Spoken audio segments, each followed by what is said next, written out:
Então vamos fazer um balanço entre curto prazo e longo prazo. Eu vou só anotar aqui na lousa, a gente vai fazer uma breve edição, já volto para a gente abordar cada um dos conceitos. Quadrinho desenhado aqui, desculpa a letra, né? Não dá para melhorar muito, mas aqui eu quis fazer um balanço, né, entre curto e longo prazo, né, e a gente conhecer as principais variáveis, né, que a gente consegue dominar no curto prazo, obviamente, né, para ser uma formação prática de day trade, né, essas são as principais vantagens e desvantagens que eu acho que vale a gente comentar aqui, obviamente não são só elas, né, e comparar com o longo prazo, né, a gente já vai abordar cada uma delas, mas antecipando aqui a conclusão, né, o que o investidor, não importa se é curto ou longo prazo, ele está buscando sempre mais retorno com menor risco, né? Então, como são coisas antagônicas, né, o curto prazo muitas vezes vai ter uma vantagem e a mesma desvantagem no longo prazo e vice-versa. Então, de novo, né, vamos reforçar aquele conceito 1, né, do trading, não importa, né, é importante você diversificar, obviamente, né, mas não quer dizer que você tem uma performance muito boa no curto prazo, você não vai ter no longo prazo, e o contrário também é verdadeiro, como eu já trouxe vários conteúdos, né, mostrando de investidores de longo prazo que não performam. Inclusive, antes da gente entrar nos conceitos, vou pedir a edição, colocar esse quadrinho na tela, né, a gente está vendo aqui que o rendimento do Ibovespa, né, desde 2011, né, ajustado ao risco, ele não se justifica a manutenção dessa posição nos últimos, na última década, né, estão mais aí de 10 anos, estamos falando de quase 13 anos completos, né, além do CDI. Ou seja, outra forma de interpretar esse gráfico é a seguinte, né, a gente está falando de realizar lucro acima do CDI assim que você tiver no Ibovespa. Então, reforça, né, uma principal vantagem do conhecimento das variáveis do curto prazo. E é essa forma de ler esse gráfico que eu mostrei. Apesar de você ver IMAB, renda fixa, entre outros índices, né, tendo um retorno maior, com risco menor no longo prazo, né, nessa manutenção de posição, o Ibovespa é justamente ao contrário, né? Você está vendo ele com muito risco para pouco retorno no longo prazo, ou seja, você tem um ganho acima do CDI, você realizar, isso deu muito certo aí nos últimos 12, 13 anos, tá bom? Então vamos aqui para cada um dos conceitos. Então a principal vantagem aqui é que no curto prazo você conhece, né, exatamente todo o cenário macro que está acontecendo naquele dia, né? Pode ser um dia muito eufórico de bolsa, né, ou muito ruim, né? Pode ter estourado a guerra da Rússia, para falar um fato recente, né? Você pode ter visto já o petróleo cair 10%, você pode ter visto a China fechar de uma forma negativa.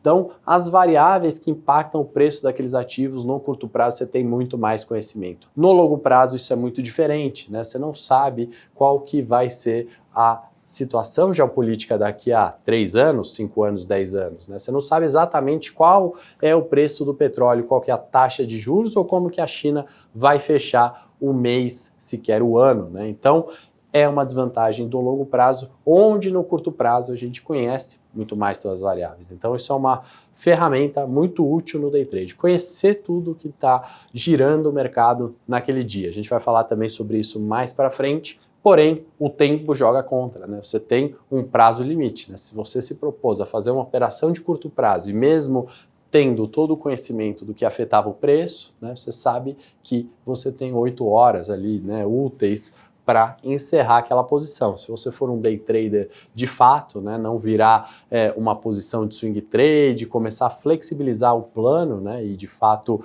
não ter sucesso, né, não é a minha recomendação que você faça isso, o tempo ele joga contra, né? Muitas vezes você pode ter feito uma análise errada das variáveis e o tempo está contra você.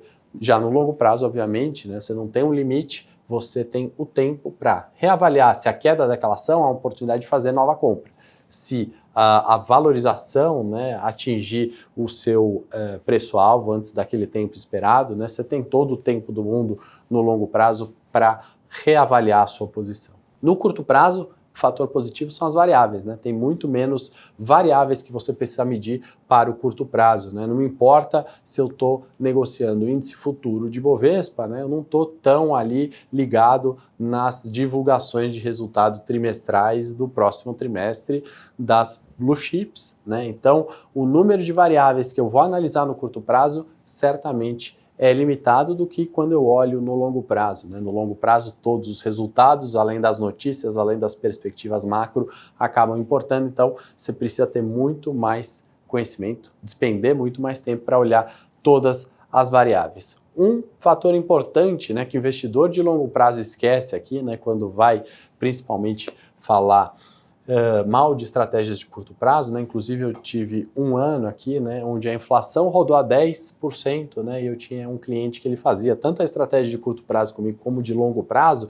Ele falou, poxa, não compensou, né? No longo prazo a gente teve 15% de retorno, estou arredondando os números naquele ano, e no curto prazo você teve, né, no acumulado 11%, né? Era uma diferença pequena, porém o que acontecia, né? Ele esqueceu de computar a inflação no longo prazo, né? Na estratégia de curto prazo, a realização do ganho, ele gastava, não era um acúmulo de capital, né? Então já tinha ali o fator inflação, né, propriamente descontado no curto prazo. No longo prazo ele considerava a rentabilidade dele total, esquecia de descontar a inflação e esquecia que a rentabilidade real dele, né, não era tão boa assim. Obviamente no Brasil, né, isso sempre fez muita diferença no longo prazo. Até por isso a gente viu aquele gráfico, né, onde o IMAB, por exemplo, né, é mais interessante do que o Ibovespa. Então, ponto importante, tá? Sei que é um pouco chato, né, de falar de fator macro e de custos, né, mas também operar muito no curto prazo, ainda mais se você paga elevada taxa de corretagem ainda, né, não usa uma corretora gratuita, por exemplo, operar muito te encarece a operação, né? Então, se você trada demais, né, se você é um day trader muito ativo e tem uma taxa de acerto pequena, né, esse custo vai impactar muito mais no seu resultado no longo prazo, né, por você operar menos, né, ainda que com o mesmo custo, você obviamente no total vai ter um fator ali de diluição desses custos, não vai ser um impacto tão grande, tá? Então, só para a gente conceituar aqui fatores, né, vantagens e desvantagens, começar a falar um pouquinho e quebrar estigmas, né, o curto prazo é difícil, eu acho que esse fator número 1, né, que você tem conhecimento daquilo do curto prazo, né, e não só da notícia, do viés macro e de menos variáveis que afetam o preço daquilo que você está negociando, você tem muito mais conhecimento do seu alvo e do seu stop, né? Quanto você está disposto a correr de risco para quanto você quer de retorno. No final das contas, ambos estão querendo mais retorno e menos risco, tá bom? Então, são conceitos importantes para a gente começar nessa jornada de trader. E assim eu vou encerrar a aula 1, espero que você tenha gostado desse conteúdo iniciante, né? Eu espero que você, mesmo avançado, tenha revisto alguns conceitos ou solidificado alguns dos termos e nomenclaturas que você possa ter esquecido. A aula 2 já está no ar, espero você na próxima aula.